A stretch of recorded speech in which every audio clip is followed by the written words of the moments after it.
If you like this story, please hit the subscribe button so you don't miss the next exciting stories. And now let's enjoy the story. Malcolm Hayes never believed in fate. He had seen too much, lost too much, to think the world had any order beyond the chaos men created. But if there was ever something that felt destined, something that had been written into his life without his permission, it was Rex.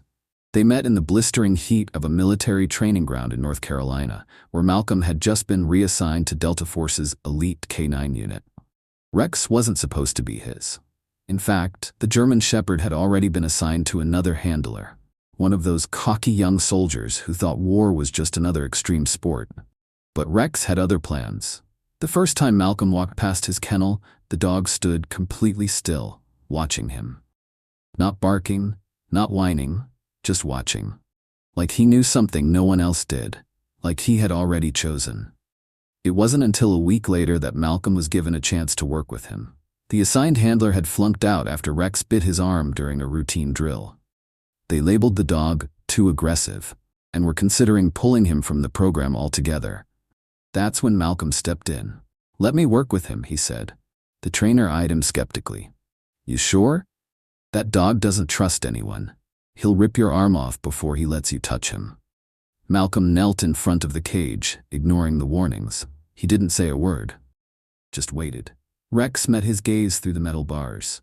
A test, a challenge, a silent conversation that only two warriors could understand. After a long, tense moment, Rex did something that shocked everyone watching. He sat, calm, focused, like he had been waiting for Malcolm this whole time. The trainer whistled.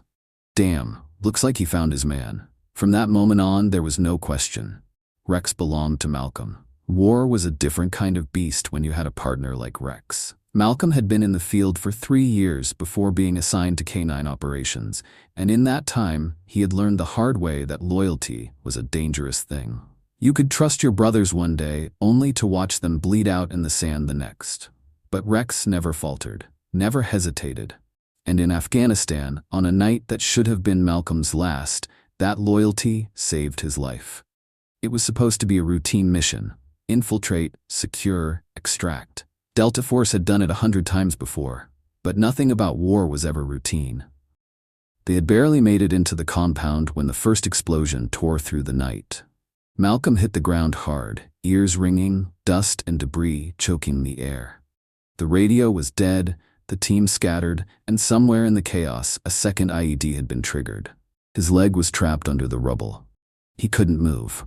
And that's when he heard it, the sound of boots approaching. Not American. Enemy combatants. Malcolm barely had time to reach for his sidearm before he saw Rex move. Like a shadow breaking loose from the night, the German Shepherd launched himself at the nearest man. Teeth sank into flesh.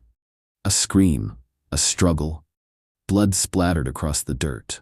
Then Rex was on the second man, tearing into him with the kind of controlled fury that only came from absolute devotion. By the time Malcolm had freed himself, Rex had already killed 2 of them. The third man tried to run. Malcolm whistled. Rex took him down before he made it 10 feet. When Malcolm limped over, clutching his bleeding side, Rex was already sitting at attention, waiting for the next command. Malcolm dropped to one knee, pressing a hand to the dog's side, feeling the rapid rise and fall of his breath. "You okay, boy?" Rex nuzzled against his chest, licking the blood off Malcolm's fingers. That night, they didn't just walk out of that compound, they crawled. They bled, they survived, and Malcolm knew, without a shadow of a doubt, that he would never leave Rex behind. After everything they had survived, after the battles fought and the blood spilled, Malcolm thought they had earned peace. So when he left Delta Force, he brought Rex with him. They had been together for 6 years. 6 years of war, 6 years of watching each other's backs, 6 years of knowing that nothing in this world was more loyal than the bond they shared. But America had never been home. Not for men like Malcolm. Not for a black man who had spent his whole life fighting for a country that barely saw him as human. And certainly not for a black man walking through a quiet suburban neighborhood with a trained military dog. It happened on a night like any other. A night like any other. A night when Malcolm should have been safe. When Rex should have been safe. But monsters don't hide in the shadows. They wear badges and smile in the daylight. Their voices were casual, too casual. like they already knew how this was going to end. Malcolm had been here before, but Rex hadn't. And when one of them reached for their gun, the German Shepherd reacted on instinct. He didn't attack. He didn't bite. He just stepped forward, a fraction of an inch, a single breath, and that was all they needed. The gunshot tore through the night. The leash jerked in Malcolm's hand, and Rex collapsed. Malcolm didn't remember hitting his knees, didn't remember the scream that ripped from his throat. All he remembered was the warmth of Rex's blood soaking into his hands, and the way his best friend, his partner, his brother, looked up at him one last time. Still waiting for the next command, still trusting Malcolm to make it right.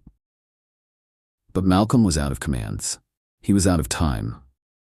And as the cops stood there, laughing, holstering their weapons like they had just put down an animal and not a warrior, something inside Malcolm snapped. This wasn't over. It had just begun.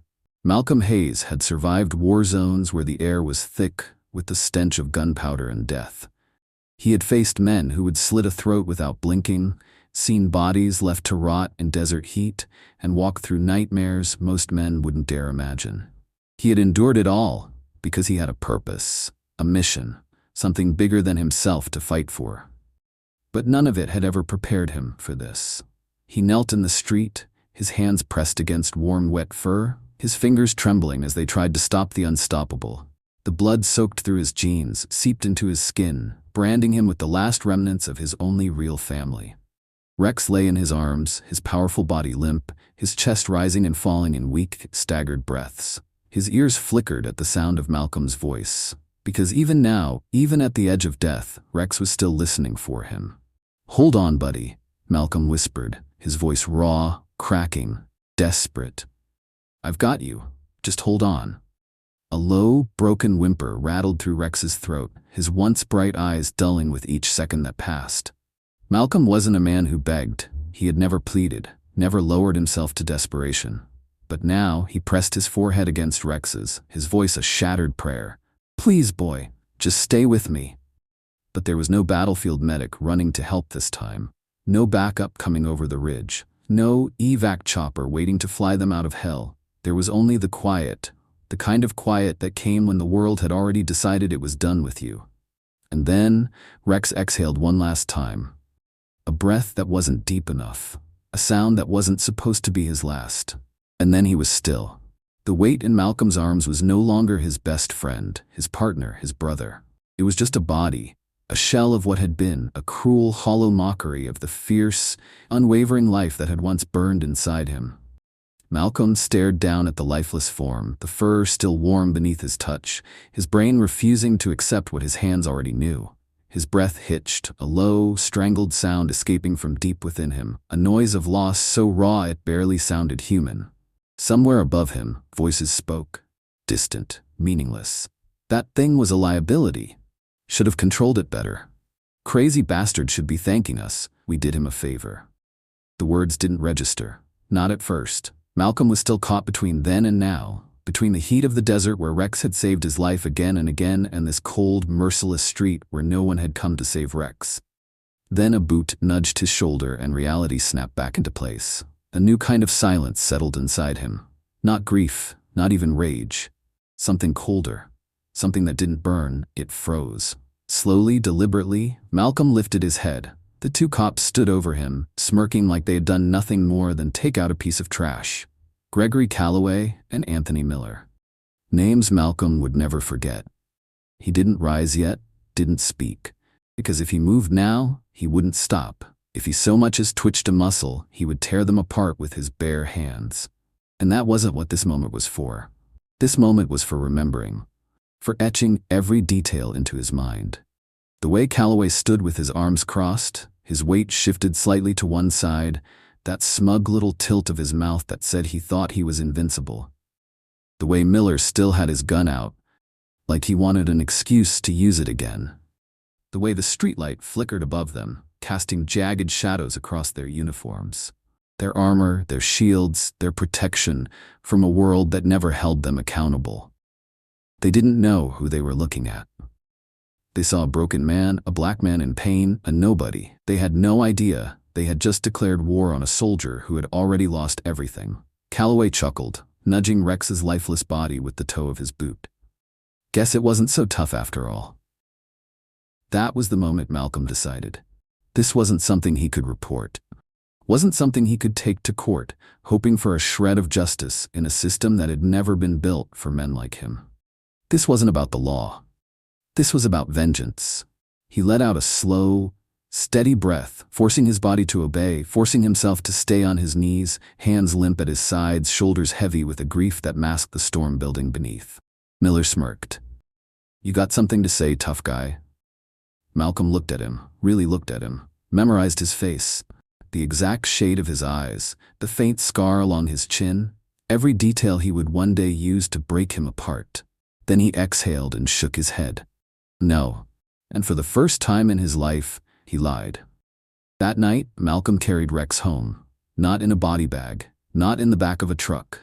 He carried him in his arms, walked the entire way, felt the weight settle deep into his bones, felt the exhaustion dig into his soul. By the time he reached his doorstep, the world had blurred into something distant, something unreal. He laid Rex down in the backyard, the same backyard where they had spent long, quiet nights, where Rex had chased shadows in the moonlight and rested his head against Malcolm's lap like he never planned to leave. Malcolm sat beside him, back against the porch, staring out at the empty horizon. And then he made a promise, not in words, not in prayers, but in the steady, unwavering certainty of a man who had nothing left to lose. Calloway and Miller thought this was over. They were wrong. Malcolm wasn't done, not by a long shot. And when he was through with them, they wouldn't just lose their jobs. They would lose everything. He would see to it. With his own hands, with the same hands that had once trained for war, with the same hands that had carried his best friend home.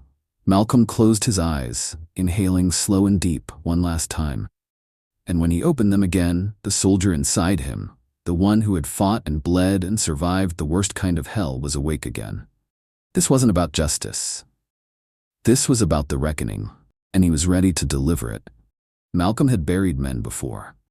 He had dug graves in the middle of war zones, in places so scorched by fire and death that the earth itself resisted giving the fallen a proper rest. He had lost brothers in combat, men who had fought by his side, men who had bled for him the way he had bled for them. He had stood at makeshift memorials, dog tags hanging from rifles jammed into the ground like headstones, saluting men who had died for reasons none of them fully understood. But this was different. The night was heavy with silence as Malcolm knelt in the backyard, his hands covered in dirt, his throat tight with something heavier than grief. The moon cast pale light over the freshly dug grave, a sharp contrast to the darkness coiling in his chest. Rex lay at the bottom of the earth, his final resting place, right here, at home, where he belonged. Not on some cold metal table in a government facility. Not forgotten in a shallow ditch like roadkill. No, Malcolm had done this himself, carried him, dug the hole, laid him down. And now, as he sat there, his hands clenched into fists, his heartbeat a steady drum against his ribs, he could feel the war inside him shifting. His lips barely moved as he whispered, "I swear to you, boy, this isn't over." The words weren't loud. They weren't for anyone else. They were an oath. One that Malcolm Hayes would die before he broke. Calloway and Miller sat in a bar that night, drinking and laughing like nothing had happened. Like they hadn't just murdered a loyal companion in cold blood. Like they hadn't just humiliated a man they assumed was powerless. They were untouchable, and they knew it. Miller wiped beer from his mouth, shaking his head. "Man, you see his face? Dude looked like someone ripped his soul out." Calloway chuckled, his smirk wide. "He'll get over it, or he won't. Either way, doesn't matter." "Think he's gonna file a complaint?" Calloway scoffed. "Who's gonna listen? Nobody gives a damn. You know how many times people have tried? IA buries that shit before it even reaches a desk. We own this city." Miller raised his glass in a mock toast, to being the law. They clinked their drinks together and laughed. Neither of them knew that Malcolm Hayes was already watching, that he had followed them here, that while they laughed over his dog's death, while they celebrated the power they thought they had, he was standing outside the bar, hands in his pockets, his mind sharpening to a razor's edge. Malcolm wasn't here to fight, not yet. No, this was for observation, for patience, for strategy. Because war wasn't about throwing punches in the heat of anger. It was about dismantling your enemy, piece by piece, brick by brick, until there was nothing left but dust. And that's exactly what Malcolm was going to do. Malcolm hadn't always been this man. Before the war, before the training, before he had become a weapon sharpened by necessity, he had been a young man with dreams. A kid who had grown up in a system designed to crush people like him before they ever had a chance to rise. He had enlisted young, barely out of high school, escaping a life that had never been meant for him. The military was supposed to be his salvation. Instead, it had turned him into something else, something lethal. He had clawed his way into Delta Force, the best of the best, the kind of unit where only a handful made the cut. He had trained harder, run further, pushed himself past every breaking point until he no longer had limits. He had learned to track men in the dark, to move without being seen, to take apart a target with his bare hands if needed. And now, every skill they had ever given him, he was going to use it against Calloway and Miller. They had made one fatal mistake. They thought they had killed a pet, but they had murdered a brother. And Malcolm was coming for them. The hunt begins. For the next 2 days, Malcolm did nothing but watch. He tracked their routines, their habits, the little details that made them vulnerable. Calloway was arrogant. He spent his off hours drinking, flirting, throwing his weight around in places where his badge still held power. He had a mistress in a cheap apartment on the south side of the city. He visited her on Thursdays. Miller was a coward. He kept a gun on him at all times, even when off duty, and checked over his shoulder like a man who knew he had made too many enemies. He had a gambling problem. He owed money to people who wouldn't hesitate to break his legs if he didn't pay up. They thought their worst enemies were criminals in the streets. They had no idea the deadliest man they had ever met was already inside their world. And he wasn't coming for revenge. He was coming to take everything from them. Their power, their badges, their lives. By the time Malcolm was finished, they wouldn't just be beaten, they would be ruined. The plan. Step 1. Expose their filth. Malcolm had spent years collecting information on corrupt cops. Even before this happened, he had known the system was rigged. He had seen men like Calloway and Miller before, predators wearing badges. Now, he was going to expose them. He hacked into police databases, pulled every misconduct report buried under technical errors. Assaults, falsified evidence, wrongful arrests. 17 complaints against Calloway, 22 against Miller. All covered up, until now. Step 2. Turn them against each other. Men like Calloway and Miller, they weren't brothers, they weren't real partners, they were cowards who thrived on power, and if he took that power away, they would tear each other apart. Step 3. Deliver the final blow. Malcolm wasn't going to kill them, no, that would be too easy, too fast. Men like them needed to suffer, to feel their own world crumble the way they had made others suffer. And when Malcolm was done, they would know exactly who had orchestrated their destruction. They would know why, and they would know that they had never stood a chance. A storm on the horizon. As Malcolm sat in the darkness of his home, staring at the laptop screen filled with files that would set everything into motion, he felt something inside him shift. This wasn't about revenge anymore. This was justice, the kind no courtroom would ever give him. And when the sun rose tomorrow, the men who had murdered Rex would have no idea their world was already ending. Malcolm had spent years operating in the shadows, moving unseen through war zones where hesitation meant death. He had survived ambushes, assassins, and enemy informants, whispering his name in the dark. But this was personal. And Calloway and Miller had no idea that their time was running out. The first strike, Malcolm knew that exposing them wasn't enough. Corrupt cops didn't fall because of bad press alone. They had too many lifelines in the system. If he simply handed their dirt to the press, the department would bury it, spin a fake story, and cover their tracks. No, he needed to rot them from the inside. So, he made his first move. The morning after Rex's burial, Malcolm sat at his laptop compiling an anonymous package of damning evidence. He didn't just include reports on Calloway and Miller. He exposed their entire network. Supervisors who had covered up excessive force complaints, judges who had dismissed wrongful arrests, city officials who had turned a blind eye, a web of corruption spanning across the department. And he didn't send it to the police. He sent it to every journalist, civil rights lawyer, and watchdog group in the country. By noon, the first articles had already gone live. By evening, the internet was on fire. And Calloway and Miller, they didn't even know it was coming yet. The first crack, Miller was the first to panic. When he walked into the station that morning, he felt it immediately. The side glances, the hushed whispers, the way other officers stiffened when they saw him. Something was wrong. Then he saw the captain. Captain Holt stood in the hallway, arms crossed, face like granite. A printed article was clenched in his fist, the front page of a major news outlet. Racist police brutality cover-up, how a system protects its worst officers. Miller swallowed hard. The captain's eyes cut into him. Inside, now. The interrogation room was suffocating. Holt threw the article down on the table. Tell me why the whole country knows about every goddamn crime you and Calloway have committed.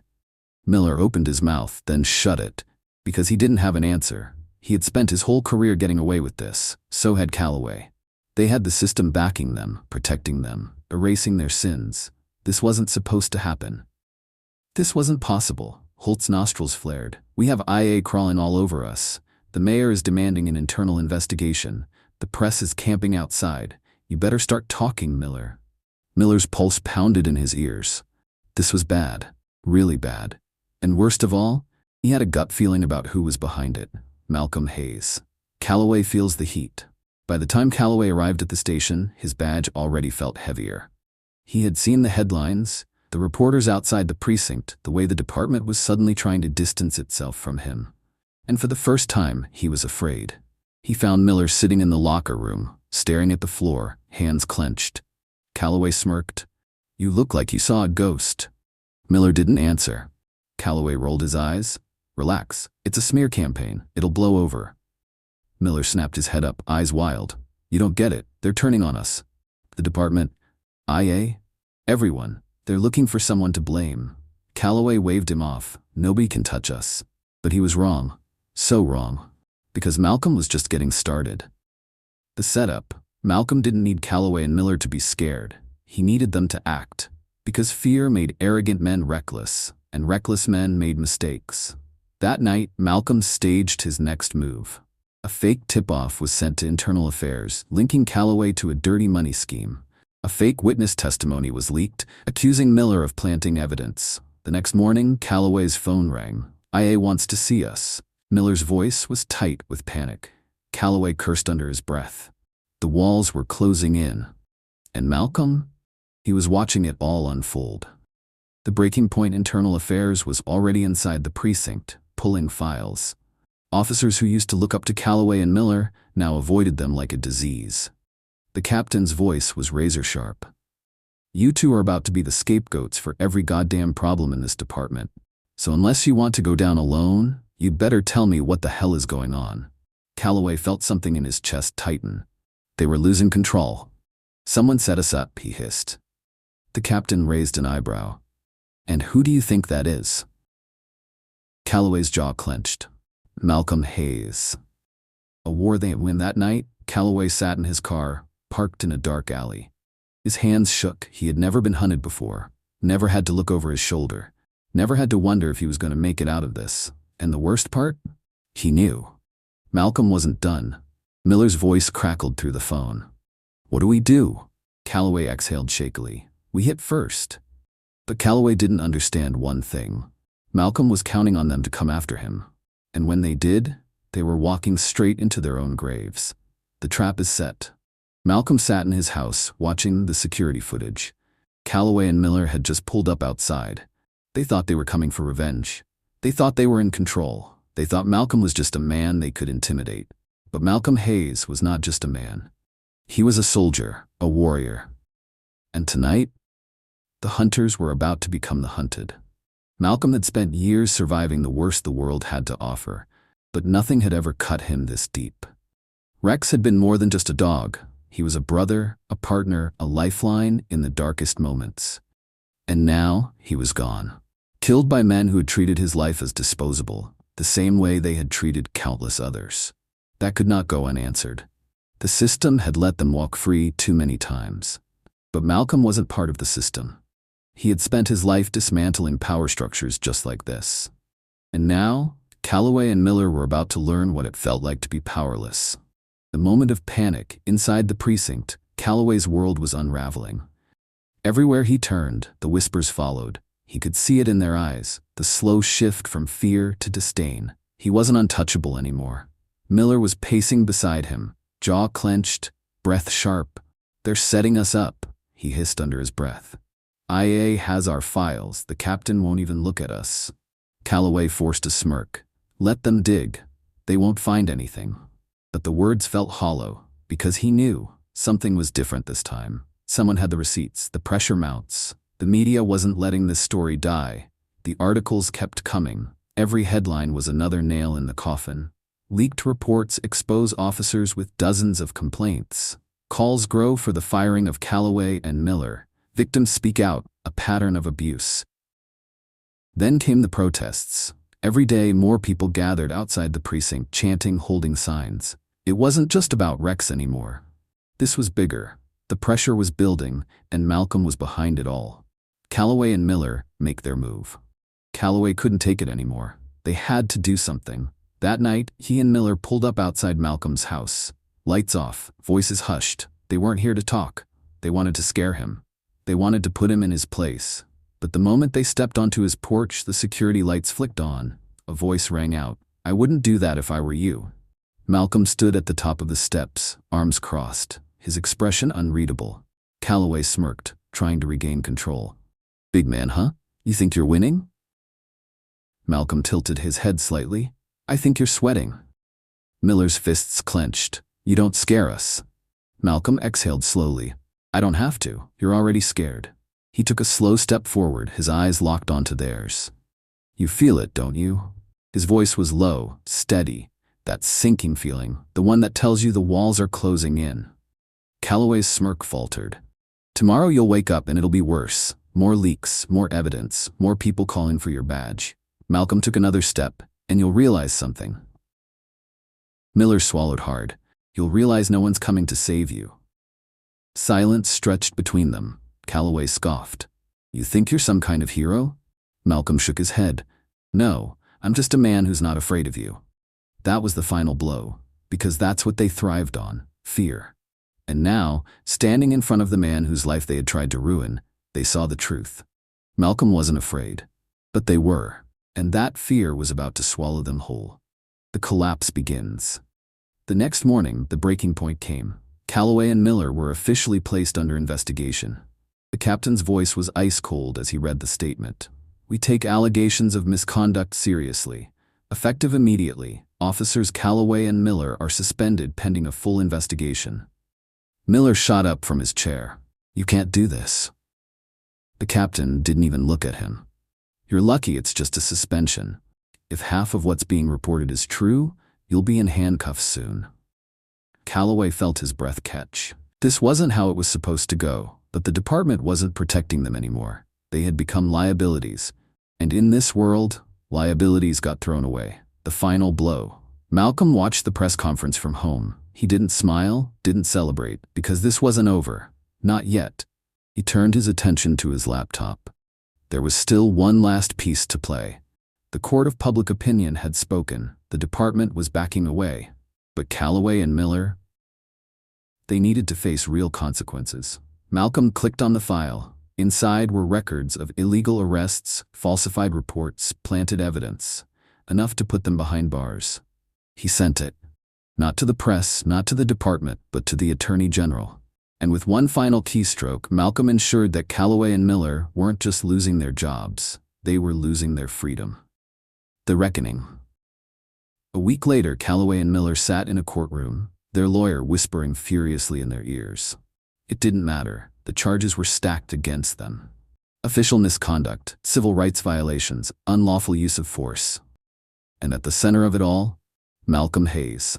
He sat in the front row, silent, watching as the system finally did what it had refused to do for years. Hold men like them accountable. The judge's voice rang through the courtroom. "The evidence against you is overwhelming. You have violated the public's trust, abused your authority, and committed crimes against the very people you swore to protect." Miller flinched. Calloway clenched his jaw. The judge continued. You will be remanded into custody until sentencing. Officers, take them away. The bailiff stepped forward, and for the first time, Calloway and Miller what it was like to be powerless. Justice, at last. Outside the courthouse, the crowd erupted in cheers. The system had bent, but this time, it didn't break. Malcolm didn't stay for the noise. He walked away, hands in his pockets, his heart still heavy. Because no matter what happened, Rex was still gone. No sentence, no conviction, no headline could bring him back. But this was for him. For every person Calloway and Miller had hurt. For every innocent life crushed beneath men who thought they were untouchable. As Malcolm stepped onto the sidewalk, the wind shifted. For the first time in a long time, he felt something lift. Not peace, not yet, but something close. And for now, that was enough. Thank you for watching this video.